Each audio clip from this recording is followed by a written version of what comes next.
Bonsoir tout le monde, c'est un plaisir de vous retrouver aujourd'hui. Je m'appelle Romain Westerling, je travaille chez CoinHouse. CoinHouse, on est une plateforme d'investissement en crypto-actifs française. On permet à des clients particuliers, des entreprises, des institutions d'investir dans l'écosystème des crypto-actifs. On le fait depuis 2014. À l'époque, on s'appelait la maison du Bitcoin. Aujourd'hui, on s'appelle CoinHouse. Et ce que je vous propose aujourd'hui, c'est de découvrir ensemble un petit peu le fonctionnement d'un wallet. Le but de ce workshop, c'est wallet crypto-custodial versus non custodial. On va rentrer en détail dedans. Et l'objectif, c'est de voir vraiment comment fonctionne un wallet. N'hésitez pas si jamais vous avez des questions, on pourra voir tout ça ensemble à la fin. Et pour rendre ça un petit peu plus interactif, c'est une formation que je fais parfois aux nouveaux collaborateurs de CoinHouse.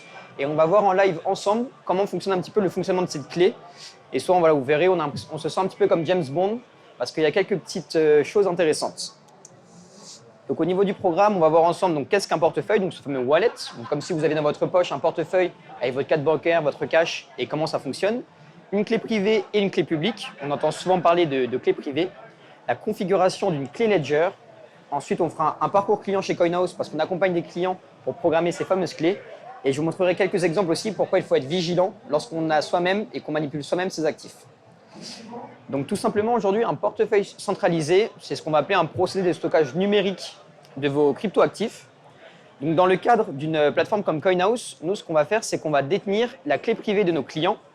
Ça veut dire qu'on va sécuriser les actifs pour nos clients.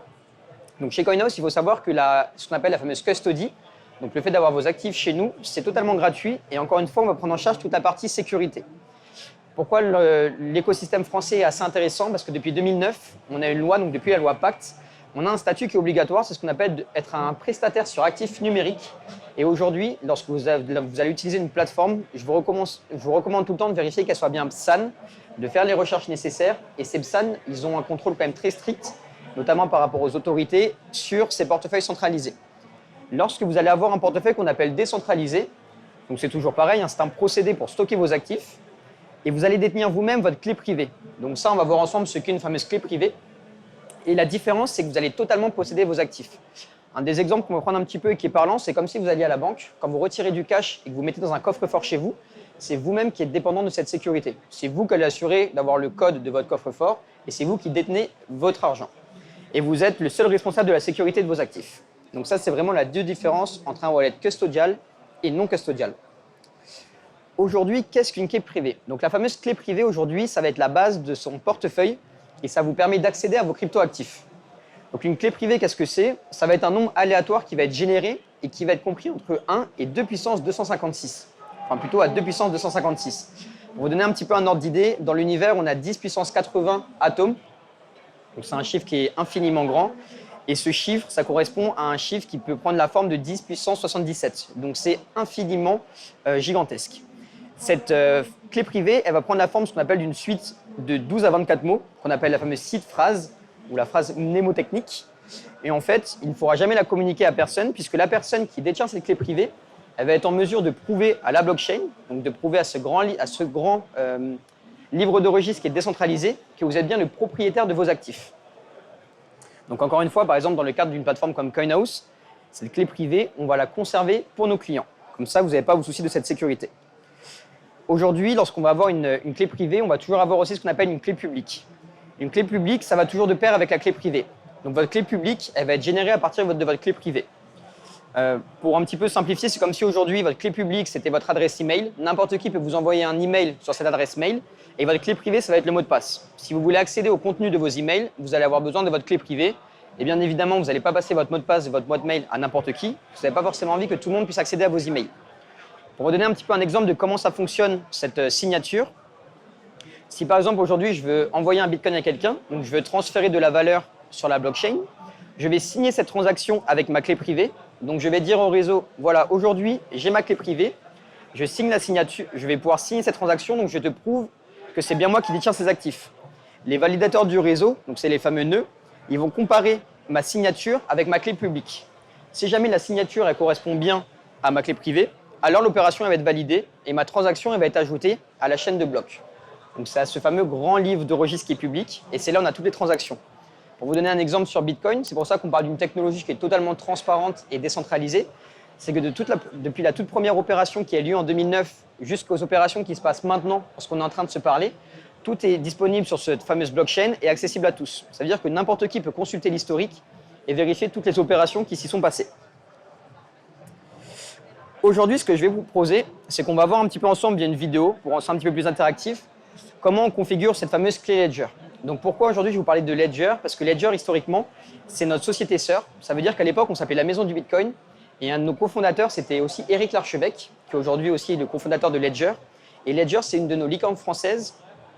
Donc aujourd'hui, on est totalement séparés, mais ça reste notre société sœur. Et c'est aujourd'hui, dans le monde, les experts et l'entreprise qui sécurisent le plus d'actifs via leur technologie. Donc aujourd'hui, comment ça se passe? Donc lorsque vous allez connecter votre appareil, donc une clé Ledger, c'est un appareil comme ça. Vous allez télécharger une application qu'on appelle Ledger Live. Donc c'est une application pour les ordinateurs. Et vous allez pouvoir commencer la configuration. L'avantage qu'on a à ça et qu'on essaie aussi de véhiculer via CoinHouse, c'est de rendre tout ça de manière le plus simple possible et le plus pédagogique. Ça veut dire qu'aujourd'hui, lorsque vous avez un appareil de type Ledger, et pourquoi c'est important, on le verra juste après, à la différence avec ce qu'on appelle plutôt un hot wallet, c'est que comme vous allez être vous-même responsable de votre clé privée et de la sécurité, le but, ça va être d'apporter le maximum de couches de sécurité nécessaires. Aujourd'hui, lorsque vous avez une clé Ledger, lorsque vous allez vouloir signer une fameuse transaction, donc prouver que vous avez bien la clé privée, vous allez devoir connecter votre petit appareil. On va connecter cet appareil à l'ordinateur et on va devoir signer manuellement la transaction. Donc comment ça se passe pour une signature? C'est ce qu'on va voir juste après. Hop. Ici, on va avoir son appareil, donc cette fameuse clé Ledger. Et en fait, donc pour y accéder, on a un code PIN. Donc un code PIN qui est entre 4 et 8 chiffres. On recommande souvent 8 chiffres. Une fois qu'on a branché la clé et qu'on a fait la manipulation, on va devoir signer la transaction. Donc par exemple, ici, ça va me dire, est-ce que j'autorise ce logiciel à accéder à ma clé? Et ça veut dire que ça vous donne une sécurité supplémentaire. Aujourd'hui, on a certains portefeuilles qu'on appelle plutôt des hot wallets qui ne demandent qu'une seule signature. Ça veut dire que vous avez sur votre navigateur une extension, comme si vous aviez un portefeuille sur votre navigateur. Et lorsque vous allez signer une transaction, donc dire voilà, je veux bien envoyer mes actifs vers un autre portefeuille, il suffit de signer une seule fois et ensuite la transaction se fait.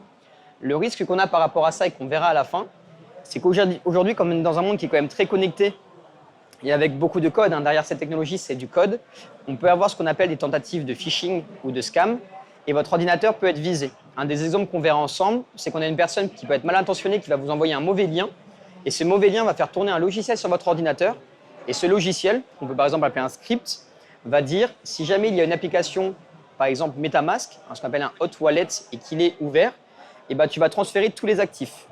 Lorsque vous avez une clé Ledger, l'avantage d'avoir ça, c'est que vous allez devoir signer à la main toutes les transactions. Ça peut être un petit peu compliqué parce qu'il faut prendre le rythme de se dire dès que je veux envoyer une crypto-actif ou signer une opération, interagir avec cette fameuse blockchain, je vais devoir brancher ma clé et signer. Par contre, aujourd'hui, c'est ce qui a quand même le mieux en termes de sécurité sur ces fameux hardware wallets. Donc là, qu'est-ce qui se passe? Ici, je vais mettre en pause. Hop. On est donc sur ce qu'on appelle Ledger Live. Donc ici, vous voyez l'interface que vous avez. Je viens de brancher ma clé. Donc là, c'est comme si on initialisait une clé avec un nouveau client. Donc la clé est en train de se mettre à jour. Et ensuite, ce qu'on va faire, on va le voir ensemble, on va pouvoir ajouter justement des comptes. Ce qui est important de savoir, c'est qu'aujourd'hui, votre clé privée, elle va être stockée, donc cette fameuse suite de 24 mots, elle va être stockée en dehors du réseau. Votre appareil, votre clé Ledger va simplement servir à signer. Donc là, par exemple, je suis en train d'installer l'application Bitcoin. On va faire les mises à jour, ça va s'installer juste après.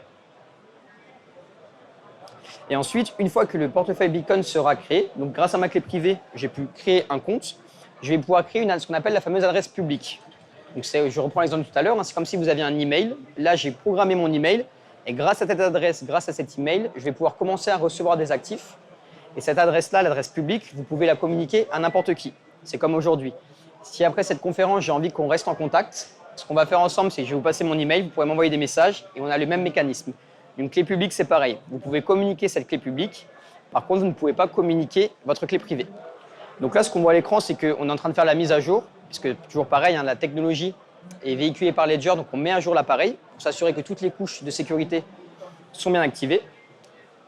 Et ensuite ici, hop, on va installer Bitcoin. Ça veut dire qu'aujourd'hui, pour vous donner un exemple, je veux envoyer des Bitcoins à Maxime pour le remercier d'avoir organisé l'événement. Je vais devoir me connecter à mon wallet Ici, vous voyez qu'on a l'onglet qui s'appelle Envoyer. Je pourrais cliquer sur Envoyer, mettre l'adresse publique Bitcoin de Maxime. Donc ça veut dire que Maxime, lui, il a sa clé privée qui permet d'accéder à ses fonds. Moi, sur son adresse publique, je vais lui envoyer mes Bitcoins. Et pour confirmer l'opération, il faudra que je branche ma petite clé, que je sélectionne Bitcoin et je fasse un double clic pour signer l'opération. C'est pour ça qu'on parle d'une sécurité qui est quand même assez poussée. Comme vous pouvez le voir ici, ce mécanisme est un petit peu compliqué. Ça veut dire que nous, Coinhouse, on fait beaucoup de formations avec nos clients qui souhaitent vraiment détenir eux-mêmes leurs actifs. Et c'est pour ça qu'aujourd'hui, la plupart de nos clients préfèrent déposer les fonds sur Coinhouse, puisque tout ça, sur Coinhouse, c'est automatique. On a développé notre logiciel justement pour accompagner nos clients. Et donc là, vous avez bien votre compte Bitcoin qui a été ajouté. Et si par exemple, je clique encore une fois sur Envoyer, hop, d'ici, je peux soit recevoir, soit envoyer des actifs. Donc là, normalement, on va sûrement l'avoir. Hop, par exemple, ici, j'aurais mis l'adresse. Si je reviens un petit peu en arrière, hop, excusez-moi. Si je reviens un petit peu en arrière, si, mettons, j'avais voulu envoyer un Bitcoin à Maxime, j'aurais cliqué ici sur Envoyer. J'aurais saisi donc la fameuse adresse publique de Maxime. Et ici, j'aurais pu lui envoyer hop, le fameux Bitcoin. Donc encore une fois, ça m'aurait dit, Romain, ça m'aurait dit merci de confirmer la transaction et j'aurais appuyé sur confirmer. Encore une fois, pour l'instant, on ne se rend peut-être pas compte, on se dit c'est peut-être un petit peu compliqué, ça fait beaucoup d'étapes simplement pour transférer de la valeur. Mais on verra après pourquoi c'est important, parce que lorsqu'on a ces fameuses tentatives de phishing, ça peut aller très très vite. Et je vous donnerai aussi un exemple personnel qui m'est arrivé et ce pourquoi il faut être assez vigilant. Donc là, une fois que vous avez votre fameux Ledger Live, cette application, vous avez installé Ledger Live, vous avez créé votre clé privée, donc c'est-à-dire que vous avez stocké votre petite liste de 24 mots qu'on a vu au début, vous avez mis à jour votre clé, vous avez créé un portefeuille Bitcoin, et à partir de là, vous allez pouvoir recevoir des Bitcoins ou en envoyer. Tout ça, comme vous pouvez le voir, c'est souvent aussi un petit peu un des freins qu'on peut voir à cette technologie, c'est qu'il faut quand même avoir un petit peu d'appétence, il faut se former, il faut l'utiliser. Même nous, quotidiennement, on essaie de l'utiliser assez souvent pour rester à jour. En fait, lorsqu'aujourd'hui vous passez par une plateforme comme Coinhouse ou un acteur PSAN, encore une fois, je réitère, il faut être très vigilant, toujours pas des acteurs qui sont régulés auprès des autorités. Une fois que vous faites cette opération, c'est beaucoup plus simple puisque sur ces plateformes, tout est automatisé et on gère pour vous cette question de clé privée et de clé publique. Aujourd'hui, si vous arrivez sur Coinhouse et que vous voulez acheter, par exemple, du Bitcoin, vous allez créer votre compte. On a tout un processus de KYC pour vérifier votre identité. Et une fois que votre identité est passée, vous cliquez sur Acheter. Vous envoyez des euros, donc soit par virement, soit avec une CB, sur un compte de la Société Générale, donc toujours pareil, hein, un compte qui est en France, c'est un élément de réassurance. Et ensuite, vous cliquez sur Acheter et nous, on vous dépose les bitcoins qu'on a achetés sur le marché sur votre compte. Donc, c'est beaucoup plus simple et on gère la sécurité pour vous. Aujourd'hui, ce qu'on retrouve encore quand même, et ça vient aussi de notre historique, hein, quand on était à la maison du Bitcoin, à l'époque, on avait un comptoir physique. La plupart de nos clients qui achetaient des actifs, on les accompagnait pour qu'ils les stockent sur leur clé. Donc aujourd'hui, on voit encore beaucoup de clients qui reviennent chez nous, donc justement pour les accompagner. Donc aujourd'hui, on fait beaucoup d'initialisation de clés. Donc les clients achètent des actifs sur Coinhouse, ils souhaitent les retirer pour les posséder, et dans ce cas-là, on va les accompagner pour créer leur clé. On a des clients qui reviennent avec leur clé privée et qui disent voilà, aujourd'hui, j'ai ma clé privée, j'ai ma fameuse suite de 12 à 24 mots. Par contre, je ne veux plus assumer cette sécurité, je préfère vous confier cette sécurité. Et dans ce cas-là, on les accompagne pour déposer leurs actifs. Et après, on a aussi des clients qui ont leur clé et leur code. Et dans ce cas-là, encore une fois, tout ce parcours a été prévu par les équipes de Ledger. C'est pour ça que la technologie est un petit peu ce qu'on va appeler mass market, c'est qu'elle est assez simple d'utilisation. Là, ce que j'ai fait, c'est que j'ai pris l'exemple de Bitcoin, puisque Bitcoin, voilà, c'est le cryptoactif aujourd'hui qui a le plus de market cap, qui est le plus utilisé. On compare souvent un petit peu avec l'or numérique. Et bien évidemment, sur Ledger, on peut aussi le faire avec tout type d'assets. Aujourd'hui, encore une fois, ce qu'on vous recommandera, on le verra vraiment avec la deuxième partie, c'est si jamais vous ne souhaitez pas conserver vos actifs sur des plateformes, de toujours bien passer par ce type d'appareil pour sécuriser vos actifs. Et après, vous avez aussi une fonctionnalité si vous le souhaitez. Donc, si par exemple, vous changez de PC, ça, c'est vraiment propre à leur système, vous pouvez réinitialiser votre appareil, ce qui fait qu'à partir de là, vous revenez sur un appareil qui est vide. Donc, quand je dis appareil, c'est seulement pas votre clé, hein, c'est vraiment juste l'interface. Si je devais un petit peu résumer, je dirais que Ledger Live, c'est seulement l'interface. Votre clé Ledger, la petite clé USB, c'est l'outil. Et véritablement, votre compte, et vos cryptoactifs, c'est réellement cette suite de 24 mots. Puisqu'aujourd'hui, vos cryptoactifs, ils sont stockés sur la blockchain. Et votre fameuse clé privée permet de dire, voilà, il y a un registre qui est public et transparent. Sur ce registre, je possède une partie des actifs parce que ce sont mes bitcoins. Et je peux vous le prouver parce que j'ai la fameuse clé privée qui me permet d'accéder à ma poche. Et c'est comme ça que fonctionne une fameuse clé privée. Aujourd'hui, ce que je vous ai mis un petit peu, c'est un exemple, ce qu'on appelle ces fameux phishing. On peut le voir, ça arrive en finance traditionnelle parfois, où on va cliquer sur un lien et la personne va pouvoir accéder à nos comptes. On le voit aussi des fois sur des PC, où une personne va pouvoir accéder à nos mots de passe, à nos applications, par exemple les réseaux sociaux. Et en fait, ce qui se passait aussi souvent, c'est qu'on avait des tendances avec ces fameux NFT. Donc un NFT, c'est un type de jeton qui permet d'avoir de la propriété numérique, notamment dans l'art par exemple. Et il y a des personnes qui vous disent, tiens, si vous cliquez sur ce lien, vous allez avoir un NFT gratuit. Donc on a des personnes qui peuvent se dire, tiens, si c'est gratuit, super, j'y vais, bah, on me l'offre, tant mieux. Et une fois que vous avez cliqué sur la transaction, vous pensez cliquer sur un bouton pour réclamer votre actif. Et en fait, derrière, lorsqu'on regarde dans le code, hop, il y a une petite fonction qui est cachée. Et cette fonction qui est assez connue par les personnes qui font du code en crypto, ça s'appelle le set approval for all. Ça veut dire qu'en cliquant sur le claim, vous donnez l'autorisation à la personne de pouvoir accéder à tous vos actifs et de pouvoir retirer tous vos actifs. C'est comme s'il y avait une personne qui vous disait, tiens, prends mon téléphone, et en prenant votre téléphone, en lui donnant votre code, elle pouvait accéder à toutes vos applications bancaires et autres.